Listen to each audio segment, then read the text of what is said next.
In this video, we will be talking about the different terms that is used when talking about rice. When we say palay, that is kaning nakatanim pa o balot pa ng gintong balat. So in English, that means rice, but of course, it still has its husk on. It's still covered with, it's kind of like the golden covering of the rice. So that's palay. Palay. When we say bigas, that is kaning hindi pa naluluto. Kaning hindi pa naluluto, that means it's rice that is not yet cooked. Bigas. Bigas. Another term is sinaing. Sinaing. When we say sinaing, that is rice that is being cooked. That is still being cooked. So bigas na iniluluto pa lang. Bigas na iniluluto pa lang. When we say kanin, that is already rice or bigas na luto na. That means cooked rice. Kanin, bigas na luto na. Another word is mumo. Mumo. When we say mumo, that is tira-tirang butil ng kanin sa pinggan o hapag.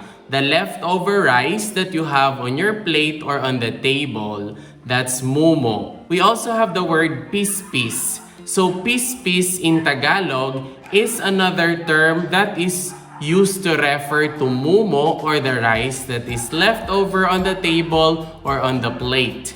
Mumo, pispis, mumo, they are synonymous. When we say bahaw, bahaw, bahaw is kaning natira o lumamig. So that is leftover rice or maybe cold rice that is left which was uneaten.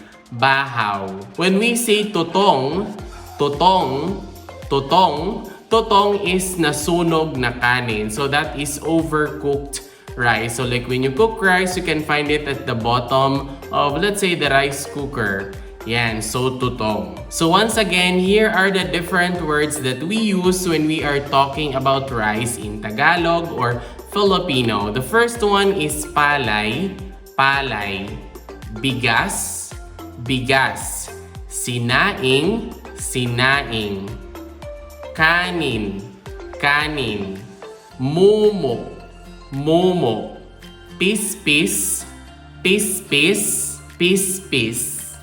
Pispis. Bahaw, bahaw. Tutong, tutong. Palay, bigas, sinaing, kanin. Palay, bigas, sinaing, kanin. Mumo, pispis, bahaw, tutong.